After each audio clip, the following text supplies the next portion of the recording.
Christmas கதை நம்ம எல்லாருக்குமே நல்லா தெரிஞ்ச ஒண்ணுதான் இல்லையா? மாட்டுத் தொழுவம், மேய்ப்பர்கள், ஒரு சின்ன குழந்தை. ஆனா நமக்கு ரொம்ப பரிச்சயமான இந்த காட்சிக்கு பின்னாடி ரொம்ப ஆழமான ஒரு மறைக்கப்பட்ட அர்த்தம் இருக்கு. சரி, வாங்க அத பத்தி கொஞ்சம் விரிவா பார்க்கலாம். பாருங்க, லூக்கா தன்னோட சுவிசேஷத்தை இந்த வார்த்தைகளோடு தான் ஆரம்பிக்கிறார். இதுதான் கதையோட தொடக்கப்புள்ளி. ரோம்ல இருக்கிற ஒரு மாபெரும் சக்கரவர்த்தி இந்த உலகத்தோட இன்னொரு மூலையில இருக்கிற ஒரு இளம் தம்பதியோட வாழ்க்கைய பாவிக்கிற அளவுக்கு அதிகாரம் படைச்சவரா இருக்காரு. இது ரோம பேரரசோட எல்லையில்லாத அதிகாரத்தை நமக்கு ஒரு முறை ஞாபகப்படுத்துது. இப்ப நம்ம பார்க்க போற இந்த முழு விளக்கத்தோட மையமான கேள்வி இதுதான். ஒரு பக்கம் ரோம்ல உலகத்தையே ஆளுகிற சீசரோட அதிகாரம், இன்னொரு பக்கம் பெத்லஹேம்ல ஒரு சாதாரண மாட்டுத் தொழுவத்துல பிறந்த ஒரு குழந்தை. லூக்காவோட பார்வையில இதுல எது உண்மையான அதிகாரம், எது அதிகாரத்தோட ஒரு கேலிக்கூத்து? சரி, நாம ஒப்பிட போற 2 இராஜ்யங்கள்ல முதலாவத பார்க்கலாம். இது பேரரசர் அகுஸ்து பிரதிநிதித்துவப்படுத்துற அதிகார அமைப்பு, அதாவது முழுமையான மனிதனால உருவாக்கப்பட்ட அதிகாரத்தோட உச்சம். அப்போ சீசரோட இராஜ்யம் எப்படிப்பட்டது? அது ரொம்ப பிரம்மாண்டமானது. வன்முறையின் மூலமா சமாதானத்தை நிலைநாட்டினது. ஆனா அந்த சமாதானம் தோற்கடிக்கப்பட்டவங்களோட கண்ணீர்லயும் அடிமைப்படுத்தப்பட்ட நாடுகளோட செல்வத்திலையும் கட்டப்பட்டது. எல்லா அதிகாரமும் ஒரே ஒரு மனிதனோட கையில குவிஞ்சிருந்தது. அந்த மனிதனோட ஒரே நோக்கம் தன்னோட சொந்த பேரை மகிமைப்படுத்துறது மட்டும்தான். புகழ்பெற்ற வரலாற்று ஆசிரியரான அர்னால்டோ மோமிக்லியானோவோட இந்த மேற்கோள் உலக அதிகாரத்தோட தன்மையை ரொம்ப தெளிவா படம் பிடிச்சு காட்டுது இல்லையா? அது ஒருபோதும் தன்னாலமற்றது கிடையாது. அது எப்போதுமே சுயநல நோக்கங்களை கொண்டதுதான். சீசரோட சமாதானம் சீசரோட நலனுக்காக மட்டுமே இருந்துச்சு. அதாவது முதல் நூற்றாண்டுல பாத்தீங்கன்னா ராஜ்யம், வல்லமை, மகிமை இந்த வார்த்தைகளுக்கெல்லாம் ஒரே ஒரு அர்த்தம்தான். அது சீசரோட அர்த்தம். ராஜ்யம்னா அது ரோம சாம்ராஜ்யம், வல்லமைனா அது அவனோட இராணுவத்தோட சக்தி, மகிமைனா ரோம் நகரத்துல அவனுக்காக கட்டுன அந்த பிரம்மாண்டமான கட்டடங்கள், அவனுக்கு செலுத்தின புகழ்ச்சி. இதுதான். ஏன், அவங்க சொன்ன சமாதானம் கூட அடக்குமுறை மூலமாவும் பயமுறுத்தல் மூலமாவும் வர்றதுதான். இதுதான் அந்த காலத்து உலகத்தோட நிஜமான நிலைமை. இப்ப நாம 2வது ராஜ்யத்துக்கு வருவோம். இது சீசரோட உலகத்துக்கு முற்றிலும் எதிரான ஒரு புரட்சிகரமான மாற்று. பார்க்கறதுக்கு ரொம்ப அமைதியா தெரிஞ்சாலும் உலக அதிகாரத்துக்கு இது ரொம்பவே அபாயகரமான ஒரு மாற்று. லூக்கா இயேசுவோட பிறப்ப பெத்லஹேம்ல நடக்கிற மாதிரி சித்தரிக்கிறதுக்கு ஒரு காரணம் இருக்கு. அவர் வேண்டுமென்றே இந்த பழங்கால தீர்க்க தரிசனத்தை நம்ம நினைவுக்கு கொண்டு வர்றார். இது ஒரு வித்தியாசமான ஆட்சியாளரை பத்தினது. அதிகாரத்தோட மையமான ரோம்ல இருந்து இல்ல, மாறாக ஒரு சின்ன முக்கியத்துவமே இல்லாத கிராமத்துல இருந்து வர்ற ஒரு ராஜாவை பத்தினது. இந்த 2 இராஜ்யங்களும் கொடுக்கிற சமாதானம் முற்றிலும் வேறானது. சீசரோட சமாதானம் வாழ் முனையில வருது, அது பேரரசோட நலன்களை பாதுகாக்குது. ஆனா தேவதூதர்கள் அறிவிக்கிற சமாதானமும் பேரரசர்களோட பிடியிலிருந்து மக்களை விடுவிக்கிறதுக்காக வருது. ஒன்னு அதிகார மையத்திலிருந்து வருது, இன்னொன்னு விளிம்பிலிருந்து தொடங்குது. இந்த 2 இராஜ்யங்களுக்கும் இடையிலான மோதல்ங்கிறது வெறும் 2 ராஜாக்களுக்கு இடையிலான மோதல் கிடையாது. அது அதிகாரம், மகிமை, சமாதானம் மாதிரியான ரொம்ப அடிப்படையான கருத்துக்களையே முழுசா மறுவரையறை செய்யுது.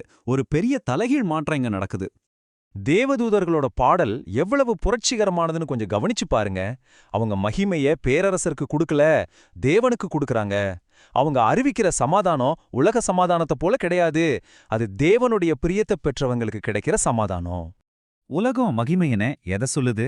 அது வெற்றி, பலவந்தம், அடக்குமுறை மூலமா கிடைக்கிறது.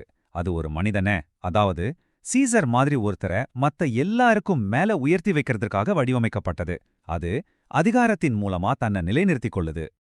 ஆனா தேவனுடைய மகிமை முற்றிலும் வேறையானது. யோவான் சொல்ற மாதிரி அது மாம்சமான வார்த்தையில, அதாவது இயேசுவல காணப்பட்டுச்சு. அது முரட்டுத்தனமான சக்தியால நிறைஞ்சதில்ல, மாறாக கிருபையினாலும் சத்தியத்தினாலும் நிறைஞ்சிருந்தது. அது அதிகாரத்தில இல்ல, மாறாக பலவீனத்துல ஒரு குழந்தையிடம் வெளிப்பட்டது. ஆக இங்க ரொம்ப முக்கியமான விஷயம் என்னன்னா, இயேசுவோட வாழ்க்கை அவரோட பிறப்பிலிருந்து இறப்பு வரைக்கும் உலக அதிகாரத்தோட ஒரு முழுமையான விமர்சனமாவும் மறுவரையறையாவும் இருக்கு. ஒரு மாட்டுத் தொழுவத்துல தொடங்குறது, ஒரு சிலுவையில முடிறது. இது மனித அதிகாரத்தோட மதிப்பீடுகளை முற்றிலும் தலைகீழா புரட்டி போடுது. இந்த உலகத்தோட பார்வையில மகிமைனா என்ன? அது அதிகாரம், வெற்றி, பகட்டு, மத்தவங்கள கட்டுப்படுத்துற சக்தி. பிலாத்து மாதிரி ஆளுநர்கள் கையாண்ட அதிகாரம்தான் அது. ஒரு முரட்டுத்தனமான பலத்தோட வெளிப்பாடு. இதுதான் சீசரோட மகிமை, மத்தவங்கள தனக்கு கீழே அடிபணிய வைக்கிற மகிமை. ஆனா நாம இயேசு கிட்ட பார்க்குற மகிமை இருக்கே, அது முற்றிலும் வேற. யோவான் அதை ரொம்ப அழகா சொல்றாரு. கிருபையினாலும் சத்தியத்தினாலும் நிறைந்த மகிமைன்னு. இது அடக்கி ஆள்ற சக்தி கிடையாது. இதுக்கு நேர்மாறா தன்னைத்தானே தாழ்த்தி சேவை செஞ்சு அன்பு காட்டுற ஒரு தெய்வீக குணம். உலகத்தோட பார்வையில அவமானத்தோட உச்சமா இருந்த அந்த சிலுவையில தான் தேவனுடைய உண்மையான மகிமை வெளிப்பட்டுச்சு. அதுதான் தியாகத்தோட மகிமை. இதே மாதிரி தான் வல்லமைங்கிற வார்த்தையும் இயேசு அப்படியே தலைகீழா மாத்தி போட்டாரு. சீசரோட வல்லமைனா மத்தவங்க மேல ஆதிக்கம் செலுத்துறது. ஆனா இயேசுவோட வல்லமை அது சேவை செய்யறதுல வெளிப்பட்டுச்சு. மத்தவங்களுக்காக தன்னோட உயிரையே மீட்பு பலியா கொடுக்கறதுல வெளிப்பட்டுச்சு. அவரோட சீஷர்கள் கிட்ட புறஜாதியாரோட ஆட்சியாளர்கள் அவங்கள அடக்கி ஆள்றாங்க, ஆனா உங்களுக்குள்ள அப்படி இருக்கக்கூடாதுன்னு சொன்னப்போ இந்த புதிய வல்லமைக்கான ஒரு கோட்பாட்டை தான் அவர் அங்க உருவாக்கினார். சீசரோட ராஜ்யத்தை எப்படி சொல்லலாம்னா, அது ராத்திரியில பிரகாசமான விளக்குகளால அலங்கரிக்கப்பட்ட ஒரு அறை மாதிரி. பார்த்தா இருளையே ஜெயிச்சிட்ட மாதிரி ஒரு தோற்றத்தை, ஒரு மாயையை உருவாக்கும். ஆனா கிறிஸ்துவோட ராஜ்யம் அப்படி இல்ல. அது அந்த விளக்குகளோட வெளிச்சத்தையே மங்க செஞ்சு ஒரு புது நாளோட விடியலை அறிவிக்கிற விடிவெள்ளி மாதிரி. அதனாலதான் சொல்றோம், கிறிஸ்துமஸ் கதைங்கிறது சும்மா ஒரு இனிமையான கதை மட்டும் இல்ல, அது ரோம் சாம்ராஜ்யத்துக்கே விடுக்கப்பட்ட ஒரு நேரடியான சவால். சுவிசேஷத்தை எழுதினவங்க இந்த பழைய ஏற்பாட்டு தீர்க்க தரிசனத்தை சும்மா தற்செயலா மேற்கோள் காட்டல. யோசிச்சு பாருங்க, அகஸ்டஸ் சீசரை தான் எல்லாரும் சமாதானக்காரனர்னு கூப்பிட்டாங்க. அப்படிப்பட்ட ஒரு காலத்துல உண்மையான சமாதானக்காரனர் பெத்லஹேம்ல பிறப்பார்னு சொல்றது அது ஒரு அரசியல் புரட்சிக்கு சமம்.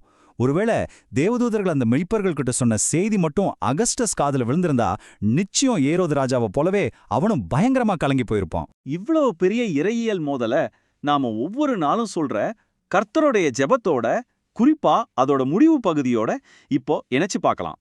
நம்ம கர்த்தரின் ஜெபத்தை முடிக்கும்போது சொல்ற இந்த வார்த்தைகள் வெறும் ஒரு அழகான முடிவுரை கிடையாது. இது ரொம்ப சக்தி வாய்ந்த ஒரு அரசியல் மற்றும் இறையியல் அறிக்கை. ராஜ்யம் உம்முடையது, சீசருடையது அல்ல. வல்லமை உம்முடையது, ரோமுடையது அல்ல. மகிமை உம்முடையது, பேரரசருடையது அல்லன்னு நம்ம அறிவிக்கிறோம். கொஞ்சம் யோசிச்சு பாருங்களேன்.